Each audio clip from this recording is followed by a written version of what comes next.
Hello everyone, welcome to my channel PhD Chats.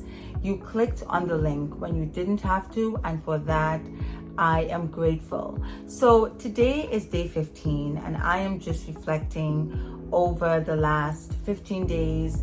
I have been doing a lot of thinking about food and diet, and I always bring my life as an educator into my perspective on many things I do, because every day I stand in front of 20 to 30 kids, and I am talking and I'm teaching and I'm listening and I'm observing. And so one of the things, being a middle school teacher, that I observe are the breakfast choices of my students. And to be quite honest, it makes me very, very sad. It makes me sad because I just wish I had more control and more influence over the food choices that they were making. So let's talk about it.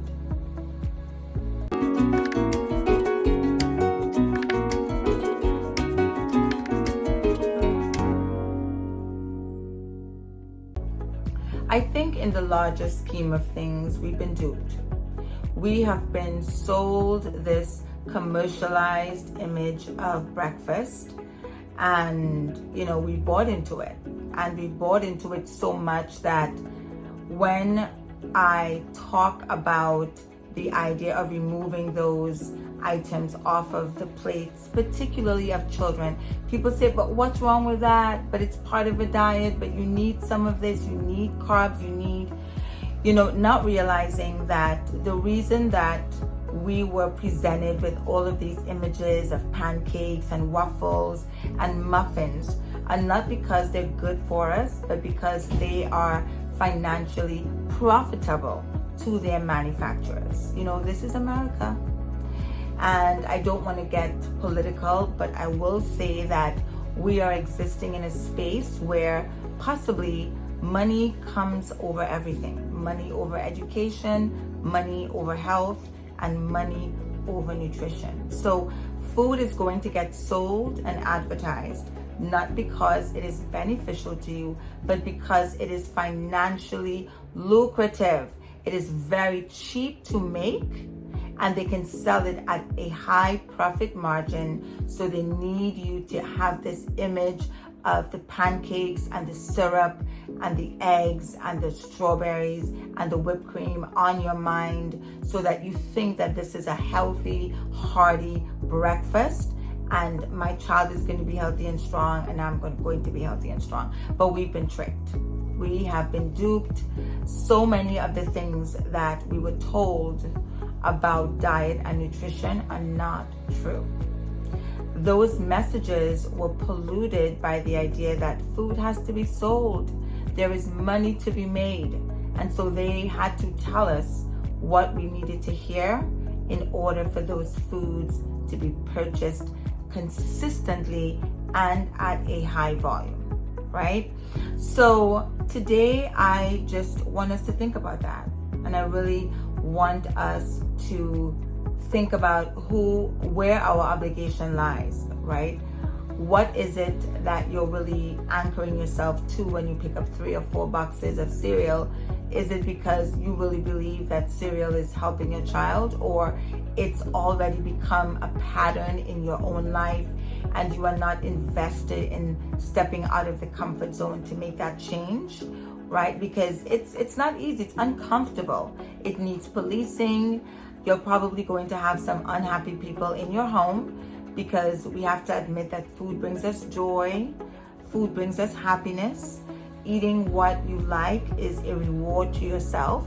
So when you take these things away and eating food doesn't become as enjoyable in the beginning, right? There might be some unhappy folks around you, but you have to look at the long-term effects, and you really have to think about it as giving your child medicine, right? When children are sick and we have to give them the medicine and they recognize that this is going to be horrible tasting, they fight and they cry and they run, and we hold them and we put the medicine in their mouth, or we hide it in the drink, or we find some way to get that into their bodies because we know that it is physically beneficial.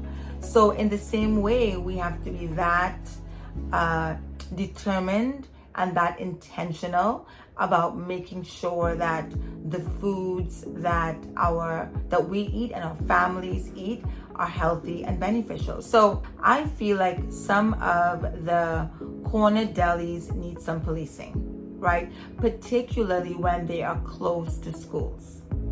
So all school children around the country, a large percentage of them shun school lunches, and they're not wrong. I mean, I'm an educator. I'm going to be fair.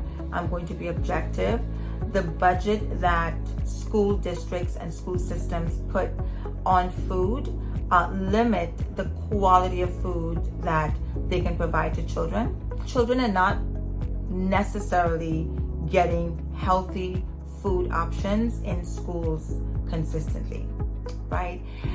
And so children buy breakfast every day, right? There are some students in middle and high schools. Elementary school students may not have as much liberty to go to a deli before they get to school, but the older grade children might, especially if they're walking from home to school. So there's opportunity on their journey to school to stop and pick up snacks and pick up breakfast. When children are making those breakfast choices, the parents aren't there.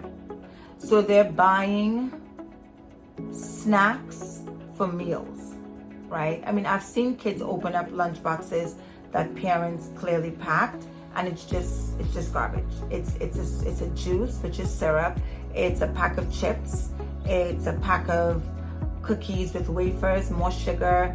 It is fruit snacks, more sugar. It's just a lunchbox filled with junk food and sugar, right? And when kids go to the delis before school, that's the same thing. I mean, there is one sweetened tea that I watch the kids drink this every single day, and my heart just sinks because that is just a sugary syrup that they're consuming before the day starts, right?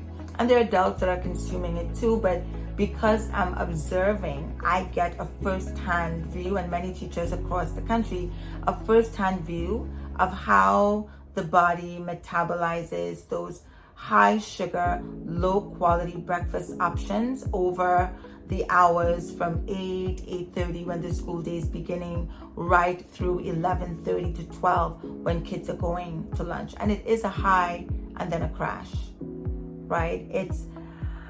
Someone has to look at delis and corner stores that are in extremely close proximity to schools, like across the street, within a block of the school, and there needs to be some balance as to what those options are. It doesn't mean every child would choose the healthier options, because it really begins at home.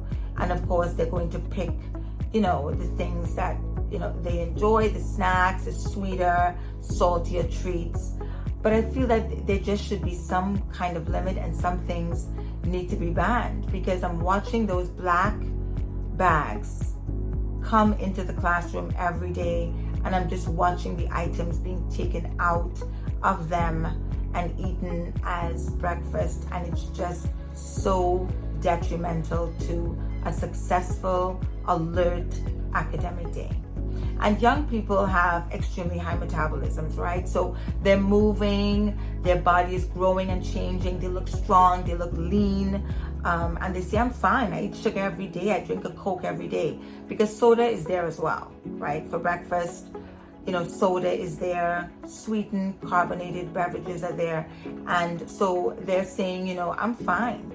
I eat this every day. I'm going to do basketball, I play, I go to dance class after, I do cheer, and I'm fine. It has no effect on me because I eat healthy foods as well. But it really can have long-term effects if there's prolonged use. So It is not that this is some kind of a fad diet because people want to lose weight and want to be thin and, want a small waistline and want to be snatched. Those may be side benefits of being healthier and making better, more intentional nutritional choices. But it really is because you just want to put healthier foods into your body. They are really nutritional deficits in children who consume those low quality foods every day. So we've been tricked. We've been tricked with messaging. They've made us afraid to consume fatty foods. While there are so many healthy fats that your brain loves, they've tricked us into thinking that, foods, meals must have bread and they must have these heavy carbs and starches on there. They've made us afraid of oils. Seed oils are bad, but olive oil is so good. I mean, I've seen medical professionals say you should take a tablespoon of olive oil in the morning. If I scramble eggs, I'll just put, extra virgin olive oil in a tablespoon and I'll just drizzle it over the eggs. That's what our kids should be eating in the morning.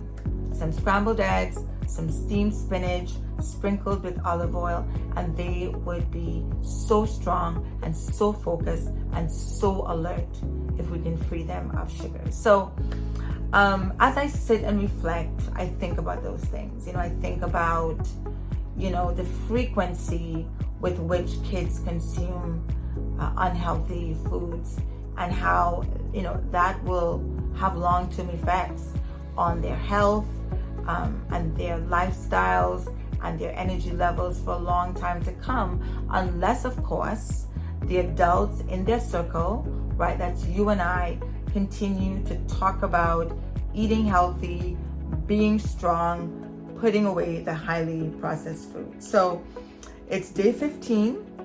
I feel really proud of myself. I'm proud of you too, if you have been on this journey and if you've pushed that bread or pasta or rice or crackers or cake or muffin or bagel or croissant away from you and you replaced it with a healthy serving of vegetable or even fruit.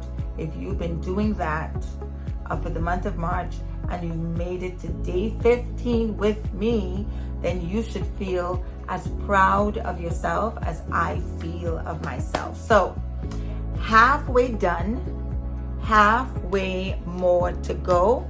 I'm super excited. Thank you so much for tuning in. Until we meet again to talk. Take care. Bye-bye.